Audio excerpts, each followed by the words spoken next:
Hello and welcome to the Brooklyn Rail's 831st New Social Environment. I'm Carolyn, a Programs Associate here at the Rail, and I have the pleasure and privilege of being your MC today for a conversation featuring Geoffrey Batchen and Toby Kamps.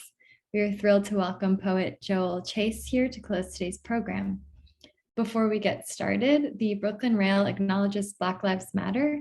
Here in New York, we are on Lenape-Hoking, the unceded land and waters of the Wappinger, Canarsie, Munsee, and Lenni Lenape people of the Delaware Nation and Shinnecock Indian Nation. We recognize land acknowledgements are not a replacement for necessary decolonial work, but serve as a reminder of place, of the legacies of dispossession and enslavement that sustain and enrich the stolen land we're speaking from. And now to introduce today's guest and host. A specialist in the history of photography, Geoffrey Batchen is professor of art history at University of Oxford. He began his career as a curator, but he also edited art magazines, hosted a radio show, and published a variety of books, most recently Inventing Photography, William Henry Fox Talbot in the Bodleian Library. He has a particular interest in the early history of photography, but often brings us into conversation with the present and especially with contemporary art practices. Our host today, Toby Kamps, is former director of Blaffer Art Museum of Art and curator of modern and contemporary art at the Manil Collection. He is now the director of external projects at White Cube Gallery and is an editor-at-large for the Brooklyn Rail. Thank you all so much for joining us today, and I'll turn it over to you, Toby. Right. Hi, everybody. First, many thanks to the Rail team, to Carolyn, to Chloe, to Eleanor, to Charlie Schultz, who's on the print side of things, Cal McKeever, and of course, Fong Bui. In my career in museums, I've had the pleasure of working with a number of Geoffrey Batchen's former students and to meet a lot of people who know him, and they all have spoken very, very highly of him as a scholar and a person. So I felt like I knew you, Jeff, before we met in Oxford this spring, and it's a great pleasure to speak to you about the two great exhibitions that you have organized at the Bodleian Library in Oxford, which were revelations to me. I confess that I didn't know a whole lot about the history of photography, only a few milestones, and this changed my whole perspective on the early days of the medium. And they are fascinating origin stories, both of them, but also I think point to some interesting aspects of our photo and image saturated moment. The two shows are A New Power, Photography in Britain, 1800 to 1850, and Bright Sparks, Photography at the Talbot Archive. And I would like to start with Photography at the Talbot Archive because it is up through the 18th of June, in a few more days, and it's really worth seeing. It is somebody called it an incredibly detailed exhibition that ranges from Talbot's days to our own moment, and is filled with a lot of things, including, I imagine, a gorgeous kind of concluding work by Hiroshi Sugimoto that uses a static generating tool, which I think that was what inspired the title of the show, maybe. Yeah. But who was William Henry Fox Talbot? Yeah, thanks, Toby, and thanks to the Rail for inviting me into this conversation. William Henry Fox Talbot was an Englishman born in 1800, a member of the landed gentry, and so exceptionally well educated. For example, he won the prize in ancient Greek at Cambridge when he graduated from there. And he, through the course of his life, became world-renowned in a number of different fields. He published books on English etymology. He published a book about the Book of Genesis. He published poems. He was an expert in botany. He was one of the first people to translate Assyrian cuneiform. He published several important papers about crystals and light and physics. So he was one of these sort of omnivorous intellectuals, all made possible by the fact that he inherited his landed estate, Laycock Abbey in Wiltshire, and therefore was able to live off the rents of the estate around that building, which is now a National Trust historic house. So yeah, he was this interesting guy, and among the other things that he experimented with was the capacity for silver salts to turn black in response to light. And if you harness that in an intelligent way, there was the possibility that you could make images using that chemical reaction. And in 1833, or so he claims, he came up with the idea of what we now call photography. He worked on it for the next 6 years, quite resolving it fully to his satisfaction. But with the announcement in France of the invention of the daguerreotype on the 7th of January, 1839, Talbot's mother, Lady Elizabeth, got onto him and yelled at him like, "You've had this experiment, you've had this discovery in your back pocket for 6 years, and now you've let a Frenchman get ahead of you." So then he hurriedly announced his own discoveries, which was a paper-based photographic system that he called photogenic drawing. What more would you like to know, Toby? Well, I'd like to know two things. I mean, we're still using the basic parts of Talbot's. Anybody who does darkroom photography has a positive and negative, which I think was maybe his lasting, would you say that is what he's best known for? Yeah, the daguerreotype, the rival French process, involved the creation of photographic images on a piece of silvered copper, so on a piece of metal. And one of the striking things about the daguerreotype is that the negative and the positive are simultaneously part of the same image. In other words, you can't make multiple copies from it. Whereas Talbot came up with a paper-based process that first produced what we would now call a negative, and that allowed him to put another piece of light-sensitive paper over the top of that first one, expose it to light, and then all of the tones were reversed, producing what we would now call a positive image. It should be said, though, that when Talbot first began making these kinds of photographic images, they were just photographs. Even though he did conceive of the possibility of making positive imprints from his negatives, that only became a major part of his practice from about 1841 on. But as you say, that's probably what has lingered the longest, if you like, within photographic culture, is the idea that you would make a single negative from which you could then print multiple positive imprints.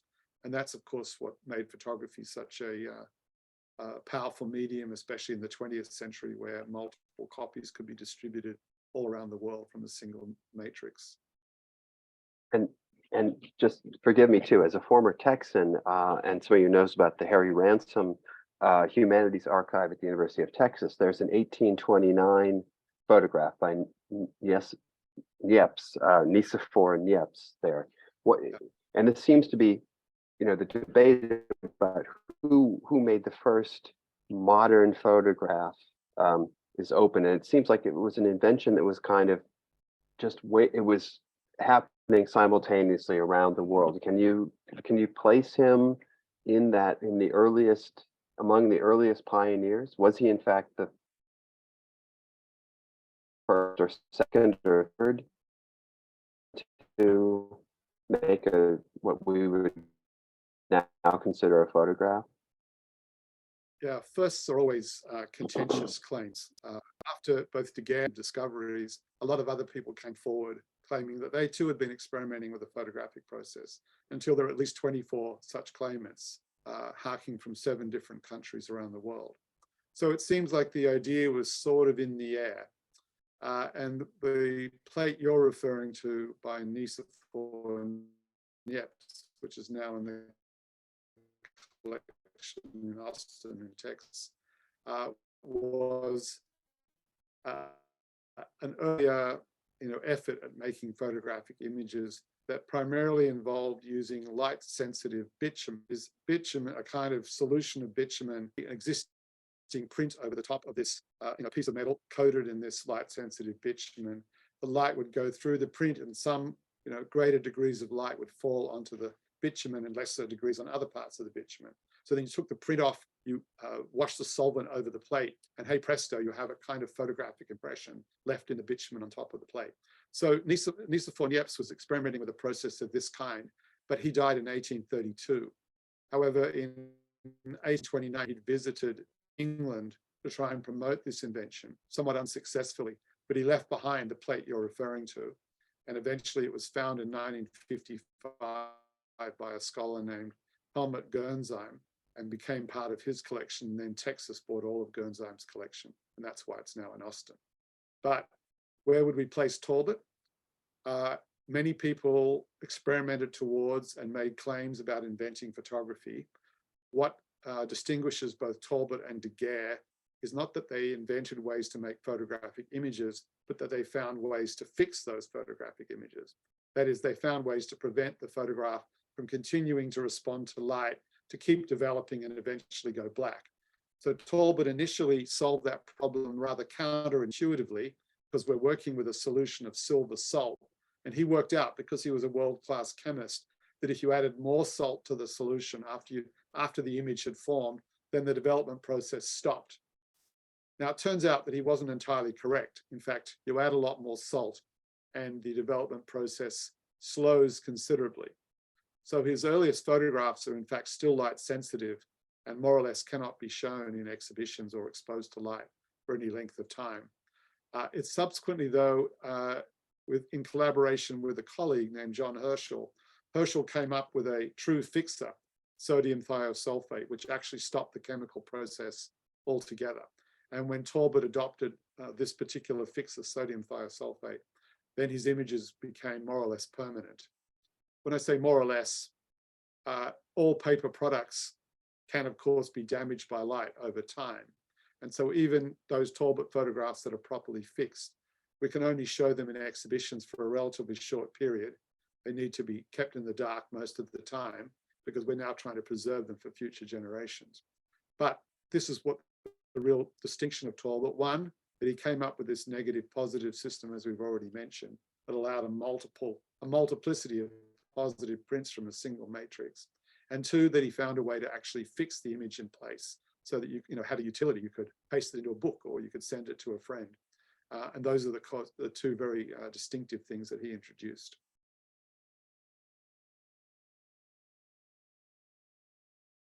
You're muted now, Toby, at least for me. Sorry, the Bodleian Library is a little bit like the Library of Congress in the United States. And anytime you publish a book in the United Kingdom, a copy must go there. And so in the collection there was a copy of Talbot's great book, The Pencil of Nature, published in 1844. And maybe you can talk just a little bit about that publication and then the library's collecting efforts and how they've become this Talbot repository, which is a pretty interesting story. Yeah. So again, how do you define a first? Talbot produced this book in 1844, between 1844 and 1846, that he called The Pencil of Nature. He originally planned to publish 50 images, each of them accompanied by a text written by himself, describing the nature of the photograph that was on the opposite page. But in the end, he only published 24 of those photographs. So this is what The Pencil of Nature now consists of. 24 photographs issued from memory in 6 fascicles, 6 parts, each of them accompanied by a text. And as you say, when the first fascicle was published in 1844, Talbot was obliged to lodge a copy with the Bodleian Library in order to have it covered by copyright. So he did so. So the Bodleian Library has had the first fascicle of The Pencil of Nature ever since. However, it's only in far more recent times that the Bodleian has begun to think of itself as a photograph collecting institution. That doesn't mean that it doesn't have thousands of photographs in its collections. Like any other good library, it's just accumulated photographs, if you like, by accident. It acquires personal archives, and in those archives, there are photographs. Of course, it has an amazing collection of books, many of which contain photographs, et cetera, et cetera. But the real turning point for the Bodleian was when its current director, Richard Ovenden, took over the job. Many of you probably don't know Richard, but Richard was a photo historian before he became Bodleian's librarian. He'd published a book about a 19th century Scottish photographer named Thompson. So when he took over the job, he took a renewed interest in the photography collections in the Bodleian. And it so happened that in 2014, if I remember correctly, the Talbot family archive came up for private sale. And this consisted of all of the things owned by Talbot that had remained in the family's possession ever since. And so Richard raised some money, including from public subscription, and bought the family archive. So suddenly, the Talbot had a huge amount of Talbot-related material, some of which you've been looking at in the slideshow, and 100 photographs by Talbot, suddenly making it one of the more important depositories of Talbot photographs. The list of the Talbot archive, just the list alone, runs to about 160 pages. It includes everything, as we've already been seeing, from a miniature painting of Talbot from the age of 8, Talbot's cufflinks, plaster casts of Roman gemstones that Talbot bought while he was a tourist in Italy, all of the copies of his publications. At one point, he was elected mayor of his local area, so he had his mayor's stamp. We have his business cards and the copper plate from which they were printed, et cetera, a huge mound of material. So we already had that. And then amazingly, in 2021, completely unexpectedly, another 200 Talbots came up for auction in New York. The Bodleian bid, but unsuccessfully. But very fortunately, a friend of the Bodleian won the bidding and decided to deposit most of the collection in the Bodleian. So suddenly the Bodleian had 300 Talbot photographs, and on top of that, the rest of the Talbot family archive. And I think Richard was very happy when I got hired by Oxford, because I just happened to have an interest in Talbot. I'd already published one book about him. And it seemed like an opportunity to show all the people who'd contributed money exactly what the archive consisted of. And the exhibition we've been looking at slides from, Bright Sparks. In a way, it's an effort on the one hand to show the archive to a public who might not otherwise have access to it. And at the same time, explain to audiences who are not specialists why Talbot might be important, why it might have been important to spend this money in the first place. And so the exhibition sets out to try and make the case of Talbot's importance and, if you like, Talbot's relevance to the present. And so it's structured in a quite particular way. As you've been watching the slideshow and you've been looking at the galleries, you can see something quite distinctive about them. It's not an art museum, it's a library. And so its gallery spaces, which are free and open to the public 7 days a week, consist of a series of glass vitrines. I think there are 18 or something like that glass vitrines in the gallery that you're looking at. And so as a curator, your first challenge is breaking the exhibition up into 18 little gobbets, if you like, little thematic arrangements that can fit into the vitrine. So it's got to be able to go into vitrine. It can't be too large. And you have to have a sort of sense of conversation between Talbot material and more recent material. If we just rest on this slide for a moment, for example, what you're looking at on the far left is a piece of medieval stained glass that Talbot owned himself. And he took that piece of stained glass and he put it on a piece of photographically, light sensitive paper and exposed the two to light. And when he took the glass off, hey presto, as you can see next to that piece of glass, we find a photogenic drawing negative. Now, and then he could make from that negative a photogenic drawing positive print, which you can see in the next item there. We do actually own that print, but it's too light sensitive to exhibit. So what we did in this case was invite a local artist, Joe Gain, who used the same piece of stained glass, used Talbot's original chemistry and made a photogenic drawing negative, and then another photogenic drawing positive from that negative, so that we could show our audiences one way in which Talbot set about making photographic images. And then the last thing in the vitrine on the right is actually a facsimile of the Talbot print that we own, but we cannot exhibit, just to give you a sense of how much information Talbot got out of the stained glass versus what Joe Gain could get out of the stained glass. This is the kind of photo making that came to be called cliché vert. That is where you either take an existing piece of glass that has a design or a drawing or a painting on it and use that as your negative, or you take a sheet of glass and you scratch a drawing onto it, and then you use that piece of glass as a negative. And so Talbot first experimented with cliché vert as early as 1834. That is 5 years before he announced his invention of photogenic drawing. He made a number of cliché vert photographs himself, like the one I've just described, but not very many. However, it was a practice that was taken up by later photographers. If we just go to the next slide, you can see here we are on the other side of that same glass case, and we see two other examples of cliché vert. On the left is one made by the French artist Camille Corot in the 1850s. So what did he do? He took a sheet of glass, he varnished it, he smoked the sheet of the varnished glass while it was still wet. And so when it dried, he had a darkened sheet of glass. Then he took an engraver's tool and he hand scratched a drawing of the landscape through the varnish onto the sheet of glass. So then if you hold it up to the light, you have a sheet of darkened glass with clear lines where he scratched the drawing in it.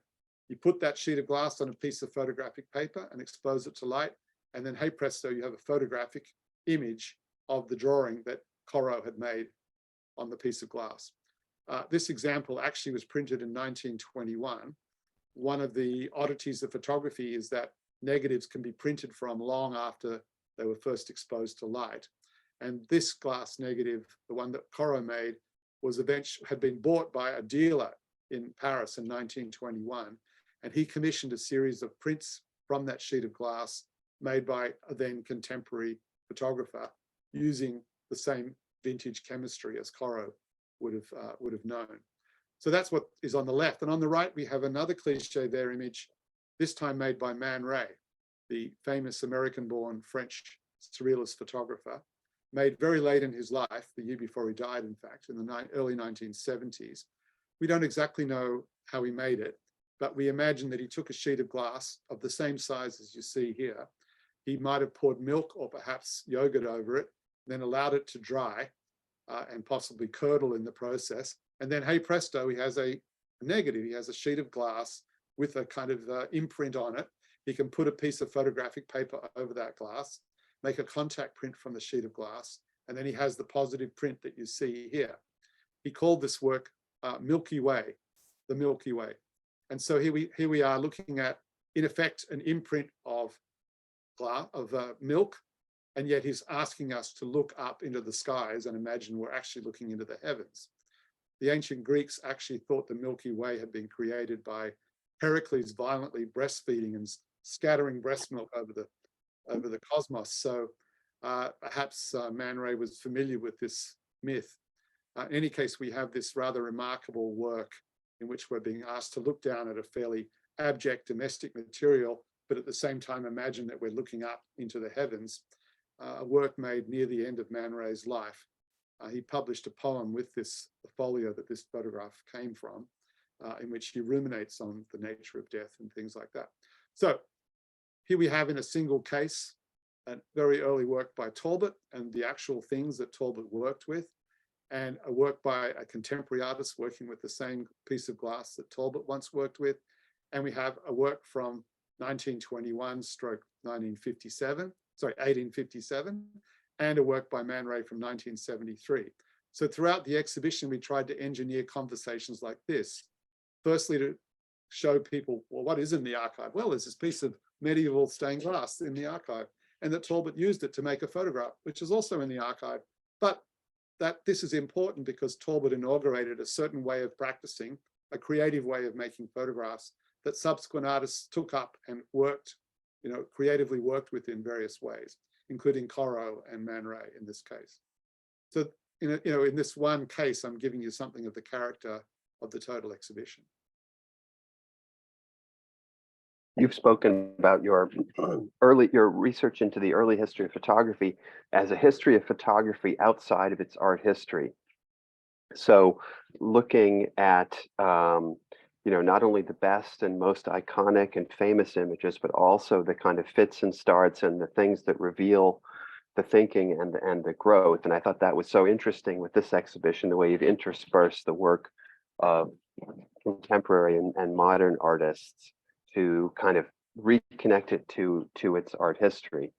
And Talbot was a humanist. He had a fantastic education. He was coming of age during the beginning of the Romantic era, but also during the Industrial Revolution. And these, I think, are shown in his works, like the so-called hat shop image, which I think was made in his garden on the shelf, where he got, was it his wife's hats or his sister's hats, or just a collection? Yeah, maybe somebody could just flip back a few slides to the array of hats, and then we could talk about, that's number 63 there. Yeah, this is a very interesting photograph, as you suggest, Toby. It's one of a series of similar photographs that Talbot made in about 1843, 1844, in which he set up a series of wooden shelves in the courtyard of his house, that is outdoors, because he could get more reliable and greater degrees of light. And then he brought objects out of his house and arrayed them on these wooden shelves, which presumably are stacked up on bricks outside of the edge of the frame of the picture here. In this case, he actually borrowed these ladies' bonnets from his mother, Lady Elizabeth. So he brought down all of these bonnets, presumably out of her closet, arrayed them on these shelves, and then set his camera back. It's a very familiar kind of photograph to us, especially if we're denizens of the art world, because we've seen the Beches and their kind of deadpan, flat, documentary type pictures. But we can see Talbot was there first, making these kinds of taxonomic pictures. So you've got to imagine he's setting up his camera and he's doing everything he can to make the back of his camera, and therefore his piece of photographic paper, exactly parallel with these shelves, so that he gets this sort of almost scientific image. And then he records these bonnets, first in a negative, and then here we see a positive print that he's made from that initial negative. Now, there's a number of interesting things to say about this photograph. You'll notice for a start that he's cropped the row of bonnets to the left, and we're left to imagine that the rows go on as if perhaps to infinity. It reminds me somewhat of the famous Gursky photograph of the shoes on shelves, which also seems to go to infinity. And in a way, Gursky is kind of replaying a trope that Talbot's already established in the mid-1840s. Secondly, another interesting thing about this photograph is that Lady Elizabeth put a copy of it in one of her own albums, and underneath she wrote in her own hand, "The Milliner's Window." Now already, okay, that's interesting because the caption is offering us her interpretation of this photograph. She knows they're her bonnets, but she's imagining they're not her bonnets, they're bonnets available for sale. So she's imagining that we're looking at this photograph, about the size of the palm of my hand, but in fact, in her head, she's looking through a glass plate window, through a shop window, looking at goods available to buy. That makes this interesting on a number of levels. Plate glass had just become available, and so she would have just recently experienced looking through shop windows in her local big town, which was Reading. So it's a new experience, and it's a new experience for women to be able to go and window shop, women of a certain means. So here's a whole new experience. And to say that it's the milliner's window, well, of course, what she's talking about is window shopping, that is looking at objects that we don't yet own and imagining the possibility of us purchasing them. So it's about consumer desire. One might even say it's one of the first photographs that's about an explicitly feminine desire, the desire to buy women's clothing of various kinds. So there's a lot to say about this photograph. When you first see it, it's just a bunch of things in a picture kind of thing. But the more you unpack it, the more interesting elements there are to it. And I would say that's the case with a lot of Talbot photographs. He tends to be talked about, and given honor as the inventor, as if these photographs are simply examples of his invention. But in fact, as time went on, he became a more and more sophisticated picture maker. And a lot of his photographs have these kinds of depths to them, if you care to delve into them the way I just have. Maybe this is the time then to start to talk about a new power photography in Britain, 1800 to 1850, because that is, I think, where you really spin out this idea of the history of the medium aside from its art history. That's a factor in the exhibition, but you're looking at a really fascinating confluence of the industrial and the romantic, which I think was the spirit of the time, especially in Great Britain. And as in The Milliner's Window, women also play an important role in this show.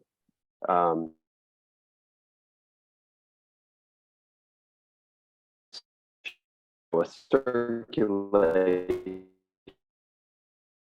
and assembly about a new power. So a compass that joins the bright sparks one. Here you are entering it, as you can see.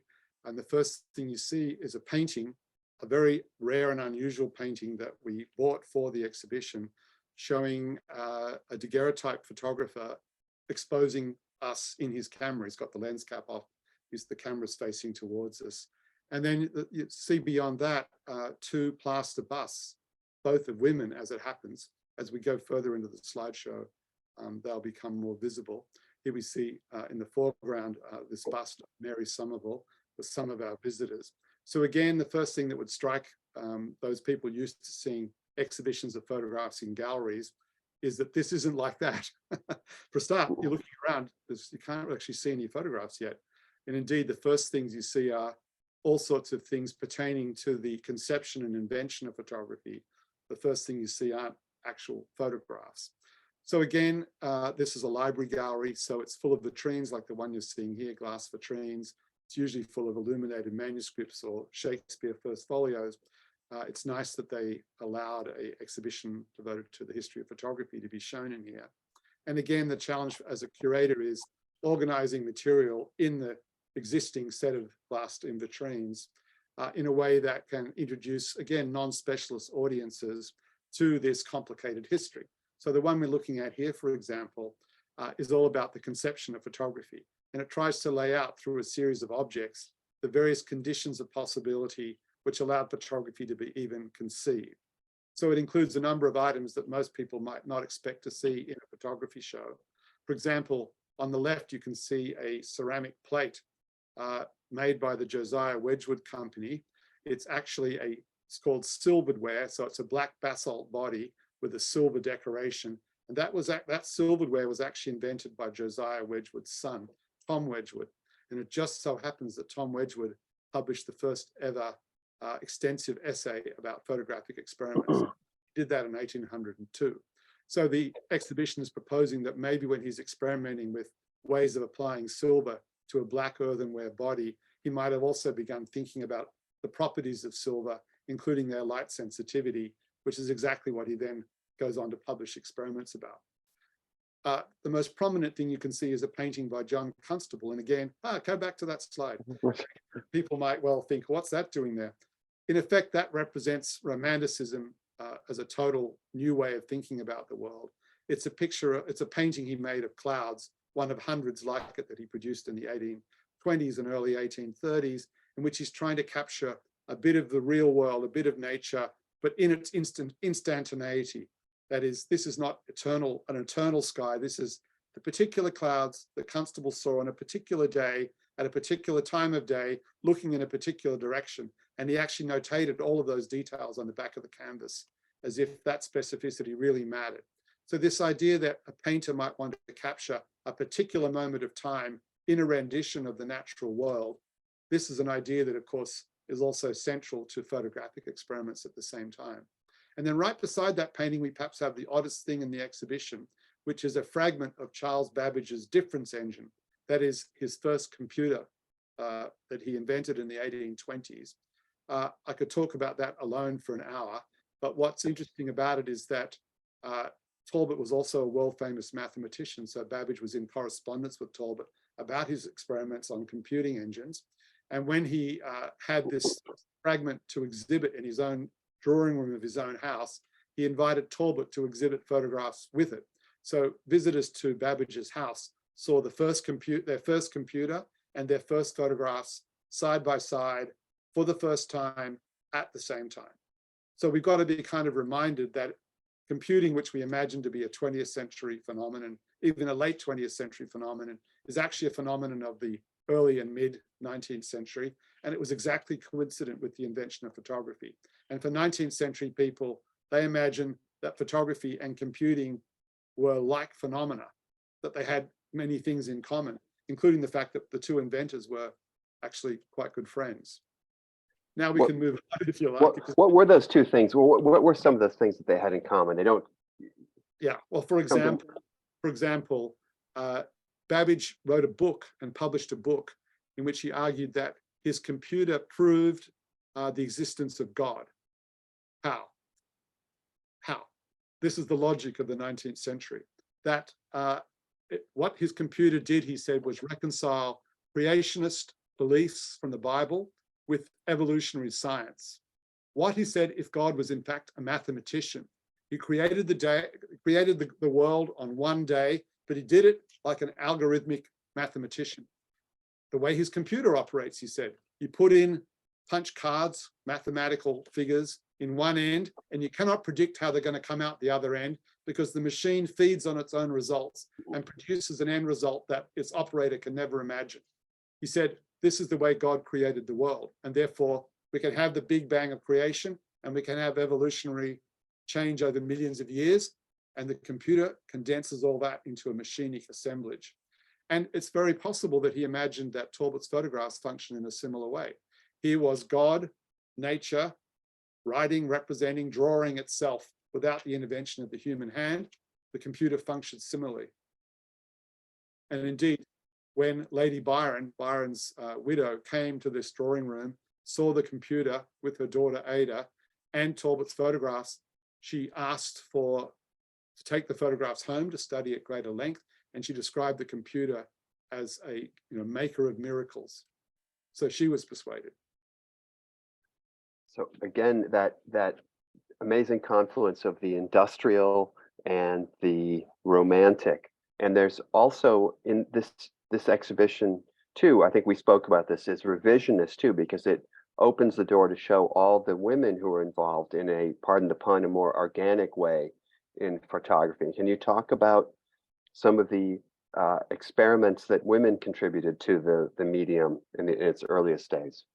Yeah, when you turn from that first vitrine, you look down into the gallery, the next two things you see are these two plaster busts, both of them made by the premier portraitist of the time, Francis Chantry, suggesting that for the audiences, sort of giving them some message about the class position of the kinds of people who can afford to experiment with photographic materials in the early 19th century. They can also afford plaster portraits by the leading sculptor of the day. On the right, we see a portrait bust of Mary Somerville, who in the 1820s, 1830s, and even in the 1840s, conducted experiments with light-sensitive chemistry and published the results.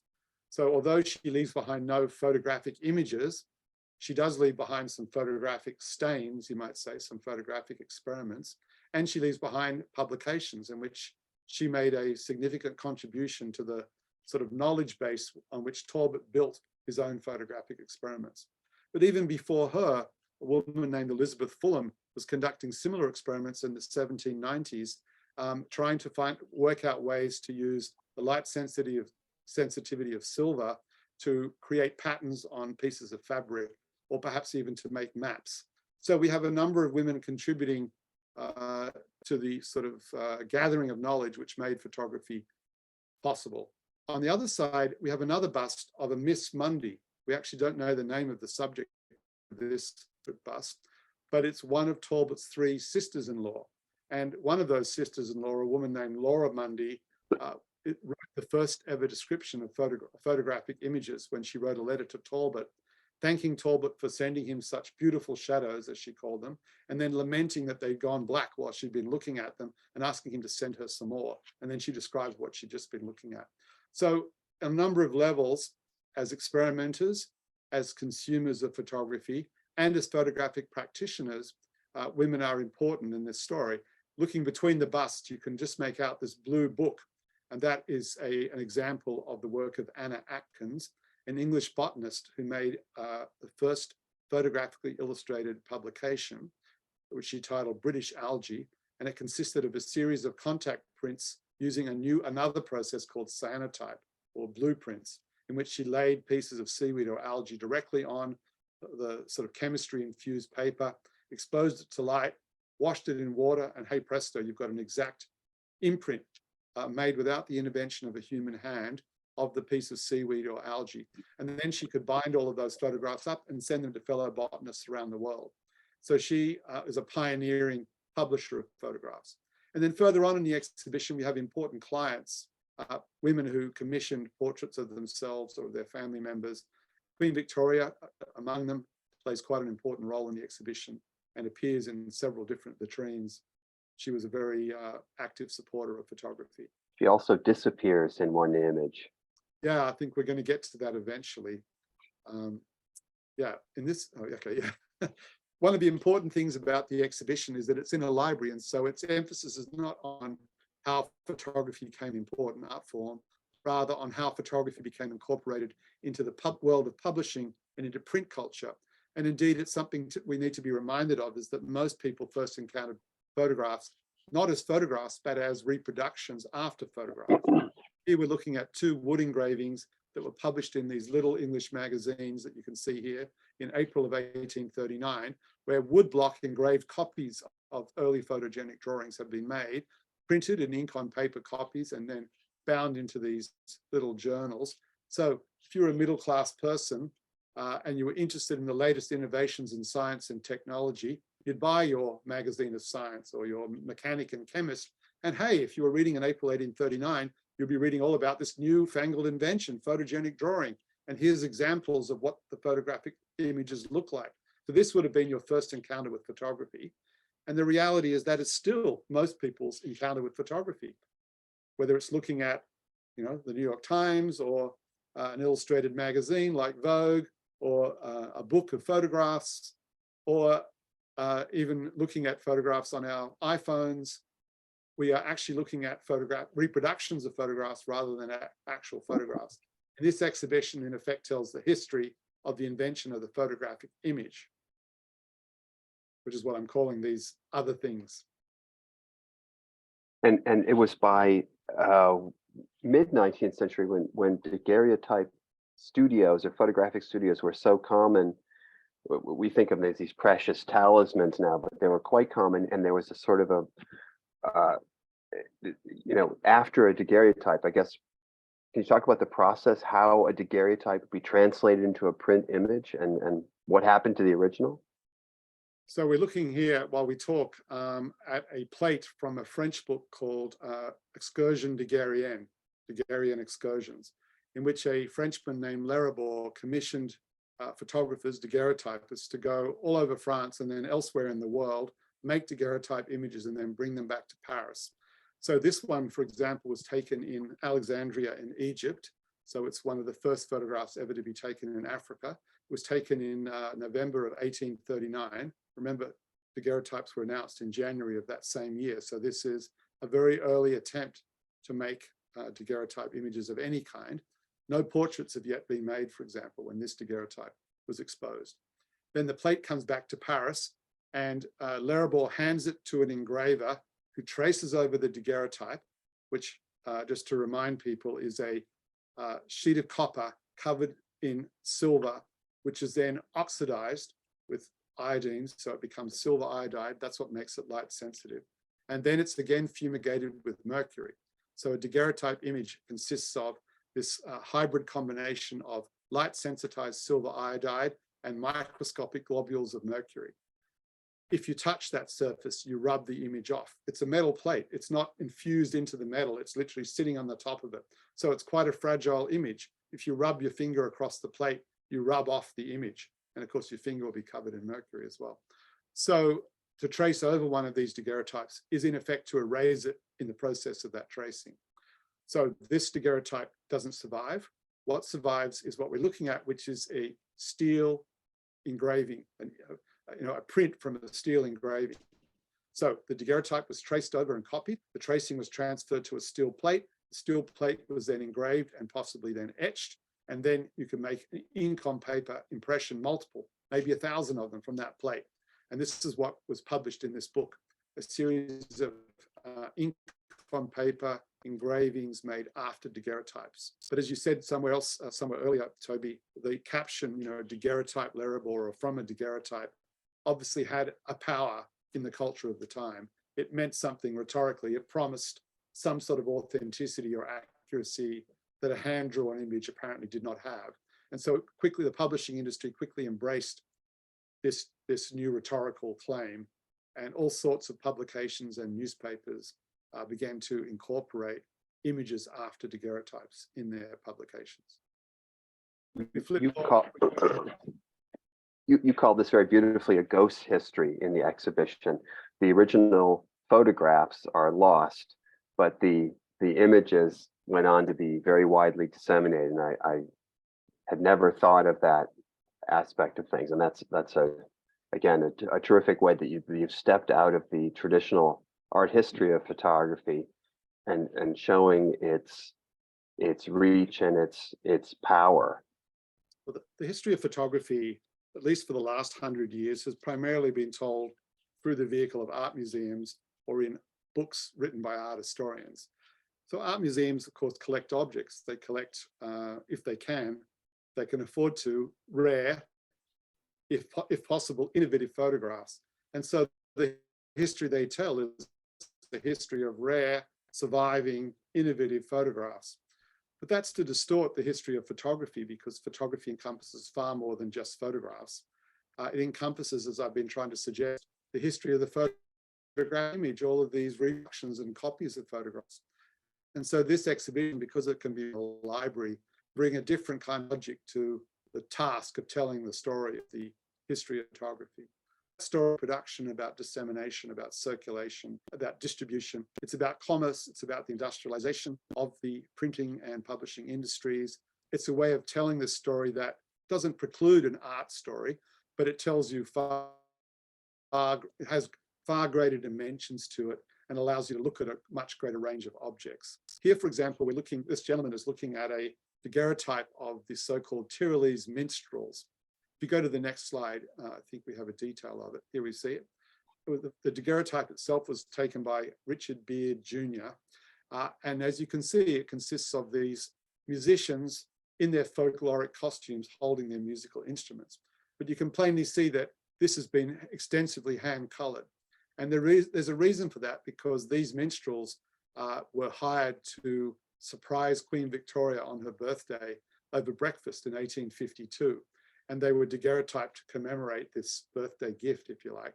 And then she bought the daguerreotype.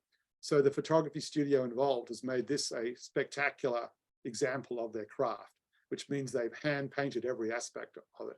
Notice the beams in the ceiling, all hand painted, they're not there in the photograph. You can see dimly a kind of still life niche in the wall. That wasn't there in the photograph, that's been added by a painter. So this is exceptional on a number of levels. The degree of the painting is quite unusual, but also this is the only daguerreotype that was in the exhibition that doesn't have glass over the front. Almost 99.9% of daguerreotypes come with a sheet of glass to preclude us touching the surface and destroying it in the way I've already described. This one came coated with a varnish, which the studio claimed meant that you didn't any longer have to put glass over the front. And it's the only one I've personally ever seen that's actually like that. Now, if we just go to the next slide, as you can see in the exhibition, that daguerreotype was juxtaposed with a wood engraved illustration that appeared in the Illustrated London News in the same year. Next slide, please.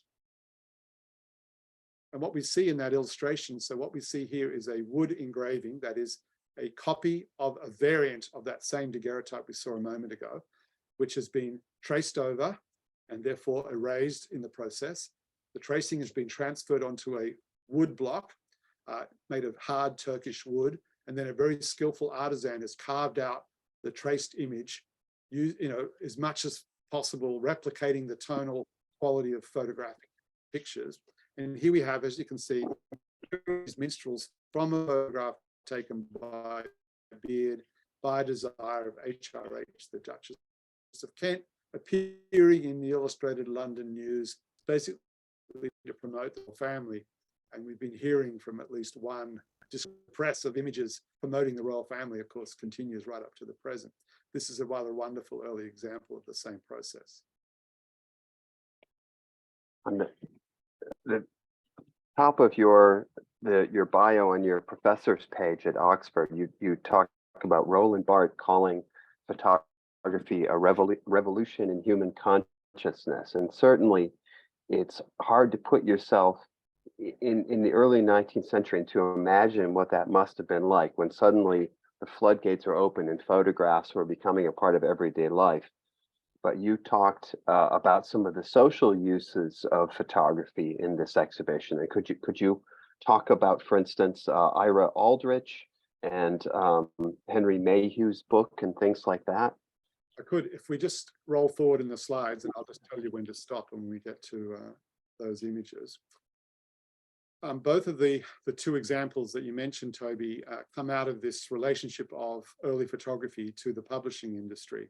As we're flipping through, you'll see that lots of examples like the one I described a moment ago of illustrations after daguerreotypes that appeared in the popular press and that also featured in the exhibition.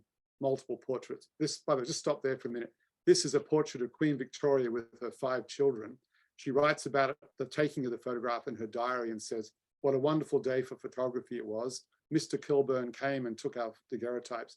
But when I saw the plate, I was really annoyed because my eyes were closed during the portrait taking. The children looked beautiful and I looked horrid." So she took her thumb and rubbed out her head. If you just go to the next slide, you'll see, here we go. Her head has exploded. That's like a razor head. And the children seem strangely calm and unperturbed by it. I've always thought that's, and she's almost created this surrealist experience of her destroyed and them intact. But it's a reminder of how fragile these objects actually are. If you want to, you can rub them out with your hand, with your finger. If we just keep going, please. We're just going to flip through this and we might come back to it if we have time. But, and we're still flipping, Yeah, keep going. You're getting, everybody watching is getting a little taste as you do. Yeah, we're looking at some of the daguerreotypes that were on exhibition in the exhibition. Yeah, if we keep, stop at 44. Yeah, or even there, 43 or 44. Yeah. So we're looking here at a portrait of Henry Mayhew, who was a British journalist, English journalist, who started writing a series of articles, extended letters initially, about the street people that he encountered on his way to work. That is, the working poor who worked in the streets. And he argued that middle-class people like himself really shouldn't ignore this class. After all, they were kind of all around us. He said they were like the lost tribes of Britain that everybody chose to ignore. So he decided he wouldn't ignore them. He went out and he interviewed them at length, and he transcribed the interviews by whatever means you can imagine in the vernacular English in which they were spoken, and published them at length. If we just go to the next slide. And he published these interviews along with a lot of statistical information about street workers, and he commissioned the Beard Studio to make daguerreotypes of each of the people he interviewed. In this case, the Irish street seller. You could just go to the next slide, please. If I can jump in, that tradition is still very much alive in the UK. Chris Killip just had a show at the Photographers Gallery where he did essentially that in the 60s and 70s and 80s. Yeah. So Mayhew, I mean, there's been a lot of scholarly analysis of Mayhew's project. It eventually ran to 3 or 4 volumes, and maybe there's 50 daguerreotype images illustrating those volumes. Each of them, again, a wood engraving after a daguerreotype. None of these daguerreotypes have survived to the present, so we have to presume they're all destroyed in the process of being transmutated into these wood engravings. But as a result of this project, we have not only images of working class people in Britain, but their own voices speaking to us. We could just go to the next slide. And one of the things that allows me as a curator to do is to greatly diversify the usual way that story of the history of photography in Britain is told. Usually, again, that story is told in art museums, and of course, wealthy people like Queen Victoria tend to dominate that story. However, what we're trying to show in the exhibition is daguerreotypes were made of working class people. The daguerreotypes haven't survived, so they don't usually end up in histories of photography. But what has survived are these photographic images made after those daguerreotypes. And the first thing that strikes us is not only, well, here we see working class people at work, but here we see a much greater ethnic diversity than we're used to seeing about in renditions of British photography of this period. On the left, the Joel Chace man. The book is full of racial stereotypes of various kinds. On the left, the Hindu tract seller, who we're told in the book couldn't speak any English and therefore couldn't be interviewed. Nevertheless, here they are, you know, daguerreotyped in a studio upstairs, and then the engraver has placed the people back in the street and invented this kind of street setting for them, showing them actually at work. You'll notice on the right, the white line running just below the kneecap of the Hindu track seller. That's a reminder that these images are actually made up of multiple wood blocks that were each carved and then joined together to create the total image. An incredible piece of skill that the joins are barely discernible. These little white lines are just the reminders that this image is made up like a jigsaw puzzle of a series of blocks. And if we can just go forward another slide. Yeah, let's just stop there for a minute. And again, amazingly, this is an African-American man born in New York who emigrated to London as an actor and was the first Black actor on the British stage. Became a very prominent Shakespearean actor, amazingly not just playing Black characters, but he played King Lear, he played Macbeth, he played all the major roles. He toured around Europe. He founded his own theatre company, and he was a very well-known celebrity in Britain in the 1840s. So here we have a daguerreotype portrait of him performing in character on the stage, which has then been again translated, in this case, to a steel engraving, and then published in a book devoted to similar daguerreotype images of other famous actors of the period. Queen Victoria bought this book. This guy's name is Ira Aldridge. And the other interesting thing about him was that at the end of his performances, he would come back out on stage and then he would perform an anti-slavery poem, thanking the British Empire for having abolished slavery and speaking to the audience through the mouth of a newly freed Black man. So like there's so many levels to this image, and this guy never appears in histories of photography because the daguerreotypes haven't survived, the photographs haven't survived. What has survived are these multiple photographic images, which were circulating, as we can tell here, even at the highest levels of British society. So yeah, Black people were around. They were being photographed. They were prominent citizens. They were agents, if you like, in the culture of the period. And it's only an exhibition like this that looks at the print history of photography that can bring them back into the story. I think the these are the positives, Jeff. Are there negative uses of photography in this exhibition? Negative in the sense that, of course, we're talking about a Britain that controls most of the known world, an imperial power. And one of the things that people were interested in seeing in their newspapers were ethnographic images of the colonial subjects that were now part of that British Empire. We skated over one when we were flipping through the slides a moment ago of Walpole Indians, that is North American First Nations people, the Walpole Islands. You're going to skip back, aren't you? Good. Just keep going and I'll just yell when we get to it.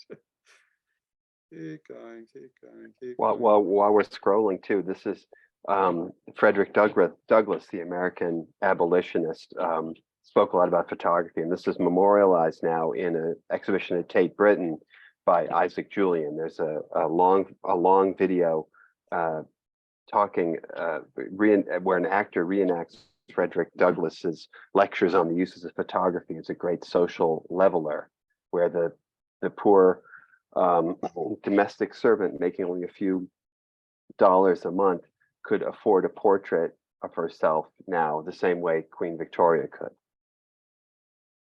I mean, this is the thing about photography. It's a very malleable vehicle, and it can enable somebody like Douglass to represent himself as he wished to be seen. And in other cases, this group of people were actually in Britain on display as a kind of ethnographic display. Here they are, they're being daguerreotyped by Antoine Claudet, who owned a studio in London. And that daguerreotype, which hasn't survived, was translated into a wood engraving and published in the Illustrated London News, as you can see here. So we have, these images of these people. What I would say is that if we didn't have these daguerreotype images, these people may well have come and gone without trace.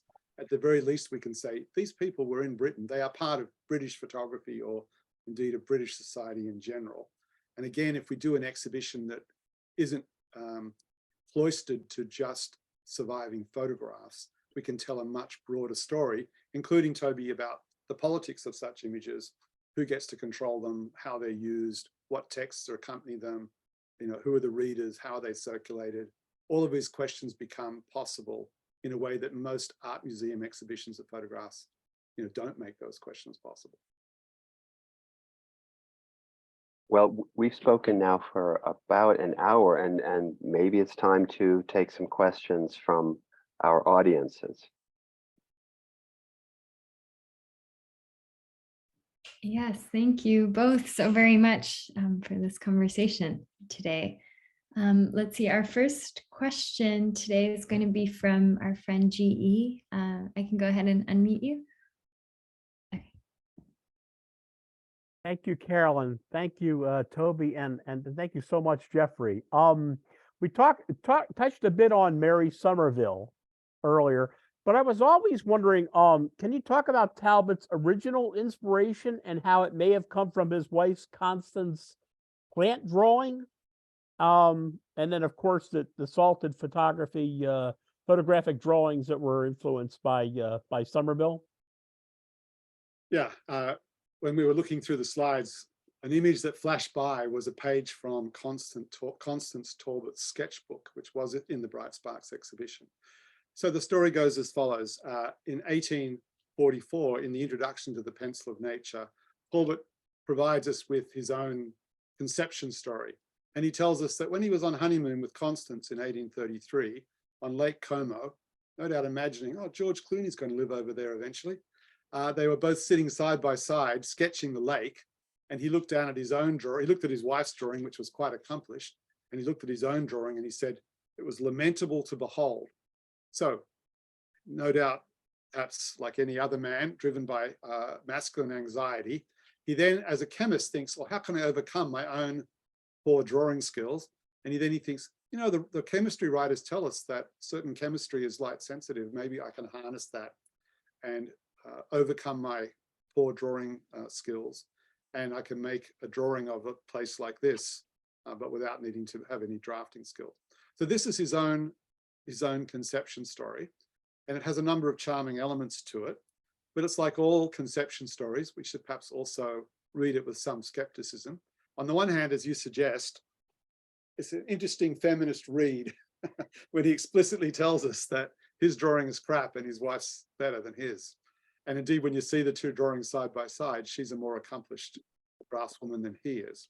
On the other hand, the first photographic images that he made were not landscapes. They were contact prints of botanical specimens or copies of existing pieces of writing. So even though he tells the story in 1844 and he frames his story with the drawing of landscape, a leisure activity of the landed gentry class, his first photographs were actually the first images he made using photography were actually out of science, botanical impressions, copies of existing texts. So far more utilitarian, less artistic or aesthetic in ambition. So I think it's a great story. There's lots to be said about it, but I think it's a story we should treat also with a certain amount of skepticism as well. After all, he's writing the introduction to a book that he's trying to sell to wealthy landowners. So no doubt he cast his invention story in terms that they could appreciate. When they're next drawing their country estates or they're next on their trip to Lake Como, they might take a photographic camera with them. It's a strategic story, in other words. Thank you so very much. Thanks for the question. Thank you, GE, for that question. I'm going to go to Julie next, and you're able to unmute if you'd like.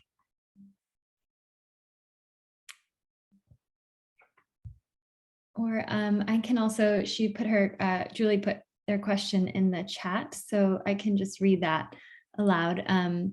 So Julie asks, could you speak about the copyright? Could you speak about the copyright that held up the widespread use of paper photography for a number of years? Yeah. When Talbot announced his invention of photogenic drawing, he published the details of it, for free. And anybody who had the chemistry and the skill could make photogenic drawings, and many people did.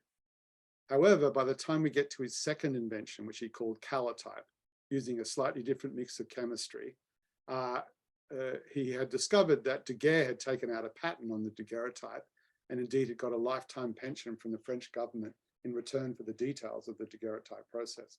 So by 1841, Talbot, no doubt also pressed by his mother, who always had more ambitions for him than he had for himself, he decided to take out a patent on it.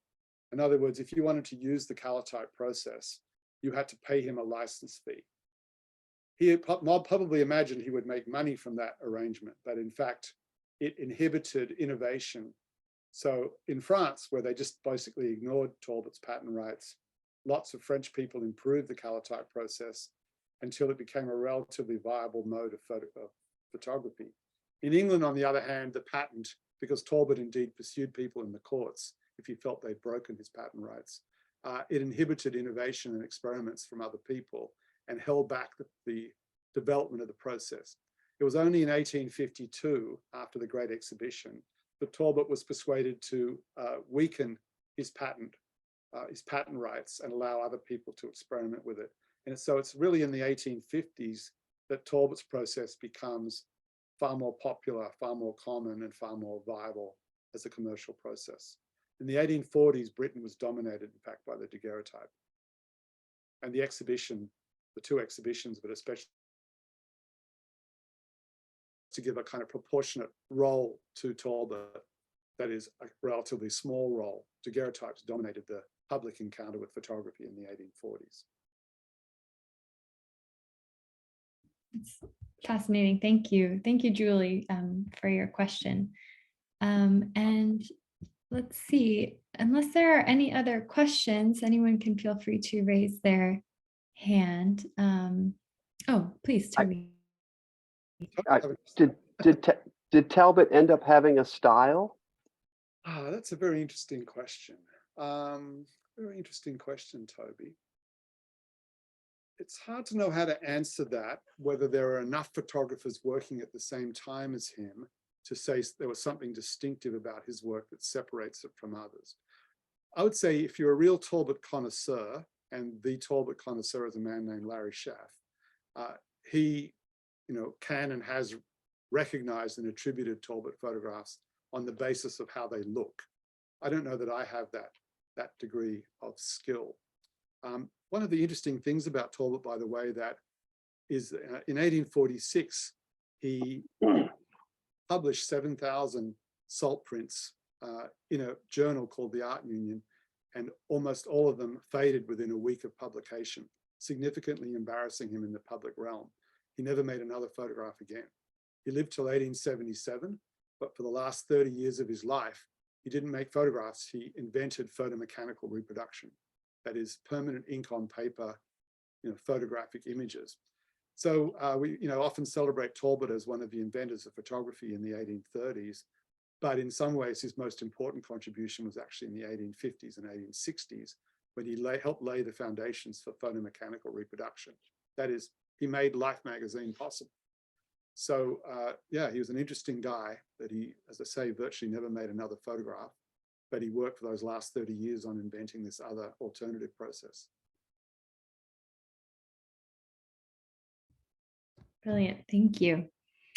Thank you both again so very much for this conversation today. If anyone is in the UK, please do see this show before it closes.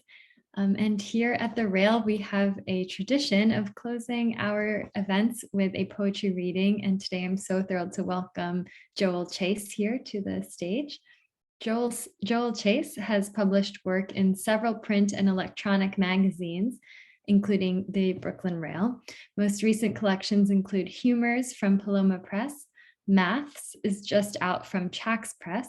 And you can check out a link in the chat to order that. And another full-length book under the working title of Cipherings will be published by Four-Way Books in 2024. And Chace is an NEH fellow. Thank you so much for being here, Joel. I'll pass it over to you. Thank you, Carolyn. Thank you, Toby and Geoffrey. Honored to be a part of this fascinating program. Hopefully I will not make it any less fascinating. I'll be reading a few pieces from this new book from Chax called Maths. And I'll be reading from the second of two sections, the book, which is entitled, that section is entitled Physics. Time for glasses. Primum mobile. Seeing through a window, Orion against clear blue-black. realizing that the constellation is actually a pattern on glass of rain, strangely, momentarily stilled. So each droplet has become a thing. Things in themselves. Only events for a while are monotonous. In bed, eyes shift toward the lover. Fire is known to be fire by heat. Without heat, a drop of water would bounce forever, and a heart would simply jangle. Eternal bell.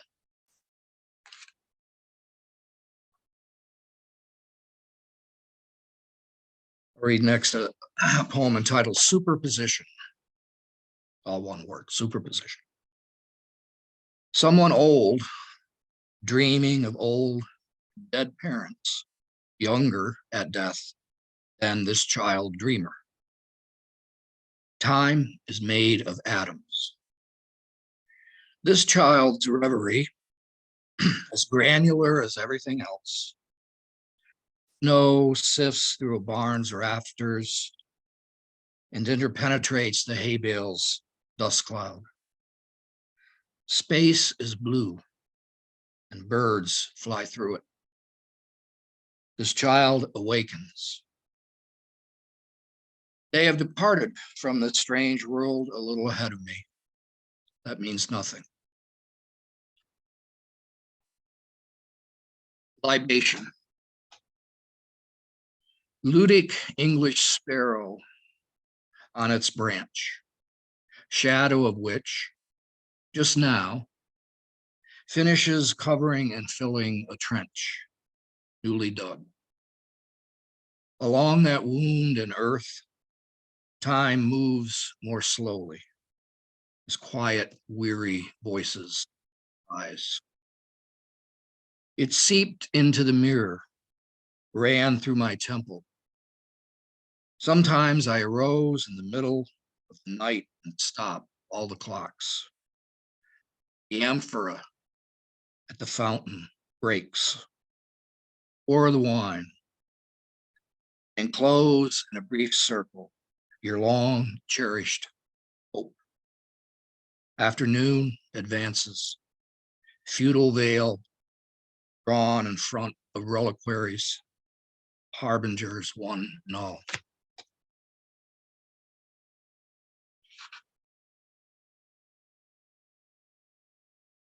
This is entitled Relations. As if they've been refleshed, his bony parents are so breakable, but he still must guide them, one or even both, whenever they appear. Walking down a flight of stairs, he feels father's arm snap.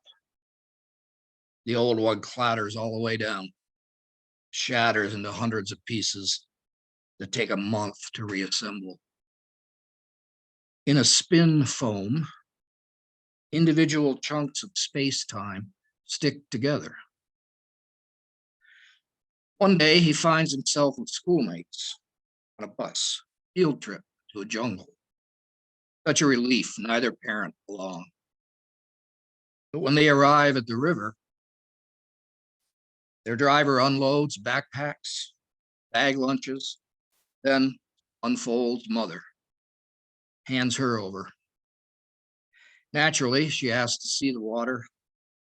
From its bank, they watch flamingos, immense fish, and crocodiles whirl around each other like soap bubbles.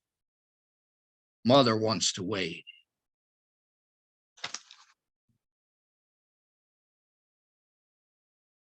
Planiers, French for idlers, loafers.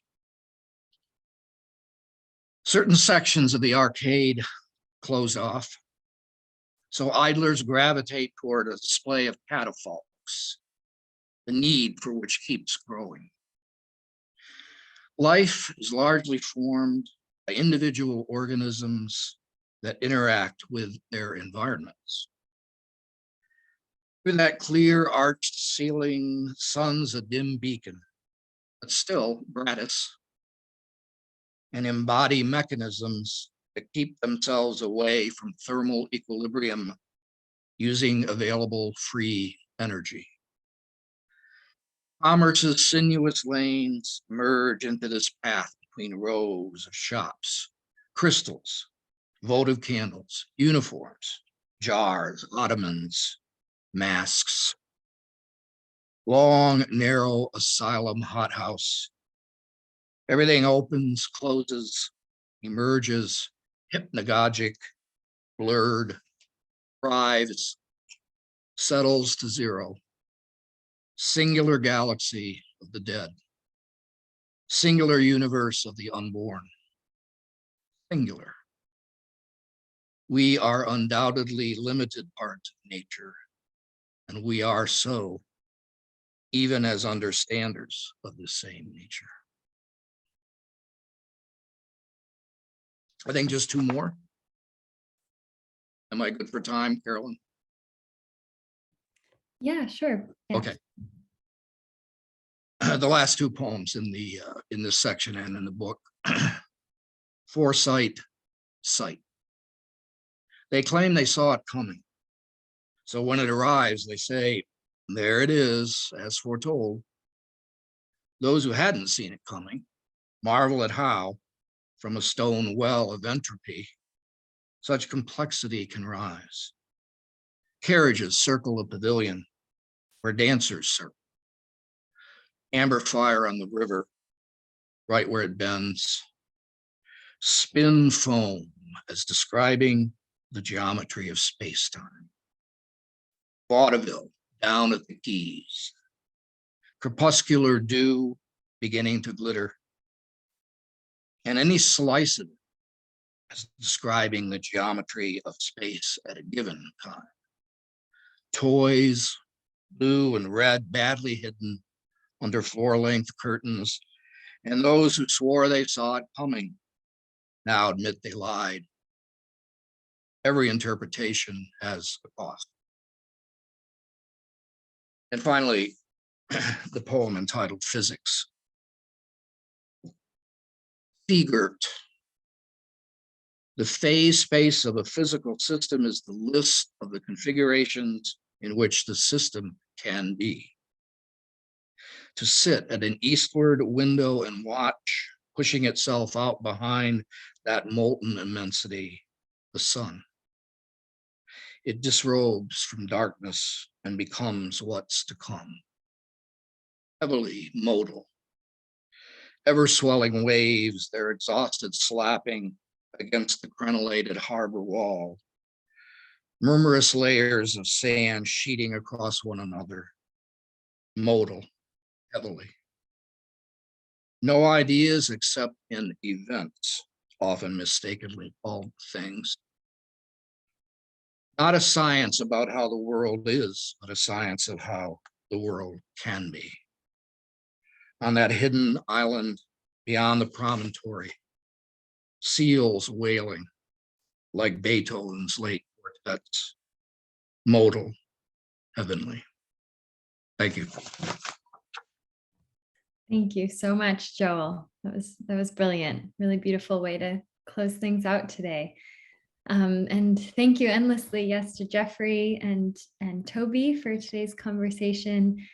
We would also like to thank the Terra Foundation for American Art for sponsoring our NSE program and making these daily conversations possible, for their support of our growing archive, which you can view on the Rails YouTube channel. Today's event will be up there shortly. For 22 years, the Brooklyn Rail has provided a platform for arts, culture, and politics through our free monthly publication and public events like our daily NSE. Please check the chat for a link to donate to support the Rail. And join us tomorrow at 1 p.m. for a poetry reading curated by Claire Hong. And you can now all turn on your microphones and say hello and goodbye as you leave. Thank you so much again for today. Hello. Wow, thank you so much. Thank you, Geoffrey. Thank you, that was Thank you. amazing. Toby. Thank you for the Thanks, reading, Joel. Joel. Thank you. Thanks, Geoffrey. Thank you, Toby. Thanks. Have a lovely afternoon or evening, wherever you are. Yeah. And go see the show.